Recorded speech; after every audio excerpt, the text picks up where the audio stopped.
I want to tell you about the worst year of my life. I was 29. From the outside, everything looked great. I had a full time job that I went to college for. I had just gotten married, and I had a life that made a lot of sense on paper. But on the inside, I was completely falling apart. I felt this overwhelming sense that something was deeply wrong, not just with my circumstances, but with me. Like I was living somebody else's life. Like I had somehow gotten very far from myself and I had no idea how to get back to center. The hardest part about this was I did not have the language for what was happening to me. I just knew that everything I thought I knew about myself and about life as a whole was crumbling all around me. What I was going through was a spiritual awakening, and I had absolutely no map for it. Nobody told me that this was a thing that happened. I felt like I was losing my mind, and I felt completely alone in it. Slowly, very slowly, I started to find my way back to myself. And that experience is literally why I do what I do today, why I'm here talking to you, because I don't want anybody to go through that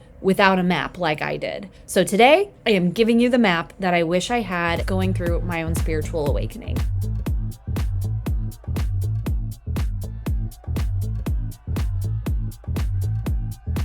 Okay, so here's the thing that nobody tells you about a spiritual awakening. Most people think it's a one-time event. Like something happens, your whole world gets turned upside down, you go through this intense period of growth and questioning and transformation, and then you come out the other side and you're awakened. You've arrived. You're done. LOL. Because that's not how it works at all. And I think this misconception causes so much unnecessary suffering because what actually happens is people go through an awakening, they do the work, they feel better, they feel more aligned, more like themselves, and then life keeps happening. Something shifts, something falls apart, something stops working, and they feel that familiar feeling of the ground moving beneath their feet.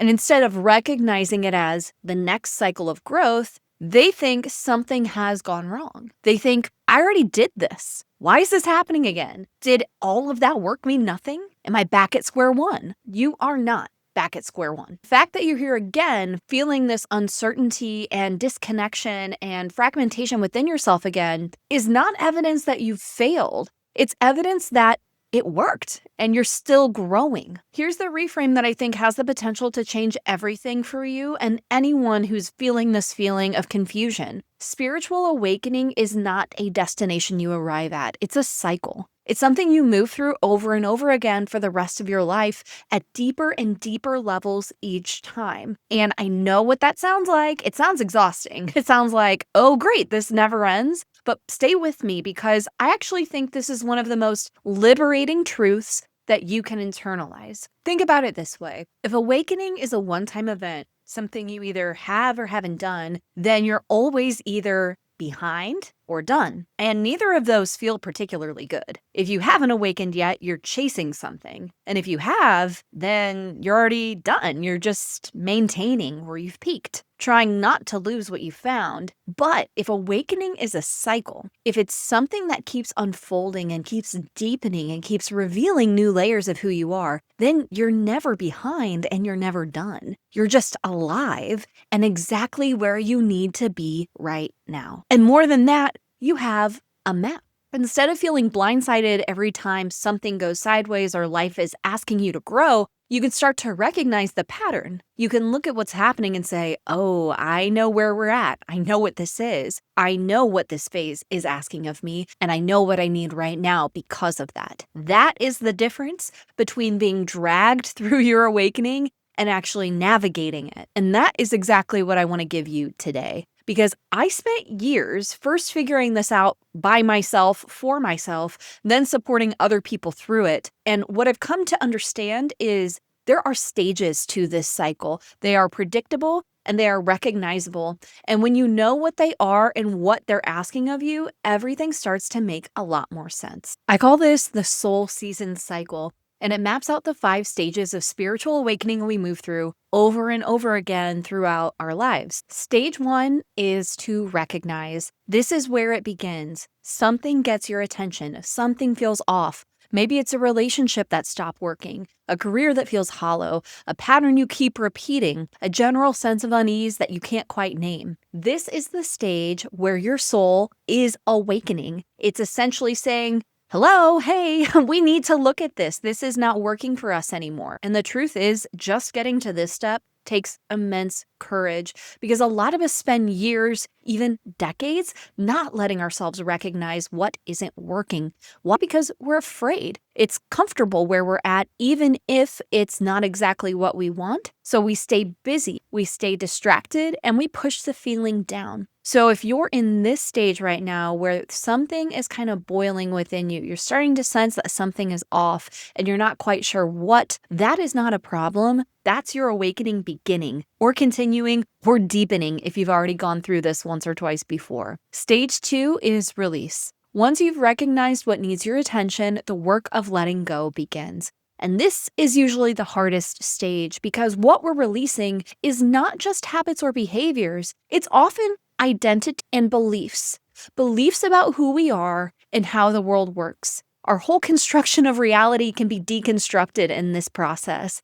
Various versions of ourselves that we've been loyal to for a really long time. Old stories, old fears, old ways of protecting ourselves that at one time made sense, but no longer do. The truth is, release work is uncomfortable, and it's supposed to be. You're shedding a part of you that you've identified with. But what I want you to remember when you're in this stage is the discomfort is not a sign that something is wrong. It's a sign that you are moving out of your comfort zone. It's called a comfort zone for a reason. When we go past it, we become uncomfortable. And the thing about that is, in the recognition phase, you are realizing or recognizing that what you think is comfortable is actually not comfortable. You've outgrown it. So it's normal, natural, and necessary for you to step beyond that threshold. That's actually what we're working on doing here in the release stage. But you have to be brave enough to step out and past that original threshold that you created for yourself. Stage 3 is reconnect. Once you've created some space through that release work and letting go of what was in the way, you can go deeper. You can start to hear yourself again. This is the stage where spiritual tools become very powerful, specifically astrology, tarot, journaling, meditation, not as ways to find the answers outside of yourself, but as mirrors, as ways of seeing yourself more clearly so that you can access the inner wisdom that was always there. This is the stage I personally find the most beautiful because this is where you start to remember who you actually are beneath all the conditioning, all the shame, all the fear, and the old stories that you've let go of in the release phase. This is where it starts to feel like coming home. Stage 4 is the rebuild stage. This is where you take what you've learned about yourself and you start to actually live it. This is the embodiment season. You make different choices. You show up differently. You take aligned action, not from a place of scarcity or hustle or fear, but from a place of genuine self-knowledge, from soul alignment. This is where the internal shift starts to become visible in your external life. And it doesn't happen overnight. It happens in small moments, one aligned choice at a time, but this is where things start to actually change. And it's more than just in your mind. It's not just how you see yourself or how you understand yourself, but how you actually live. It's where other people start to notice, hey, you've changed. You seem more confident. You seem more happy. You seem more joyful, because you will be. Stage 5, the final stage, is reflect. This is where you pause, you integrate, you rest. You look back at how far you've come and you let yourself feel proud of that, genuinely proud, before the next cycle begins. And then it begins again at a deeper level with more self-knowledge, more tools, and more capacity than you had before. I hope it's becoming clear that the cycle of spiritual awakening is not a hamster wheel, it is a spiral staircase. Every time you move through these stages, you are more yourself than you were before. You're more integrated, more aligned, and more free.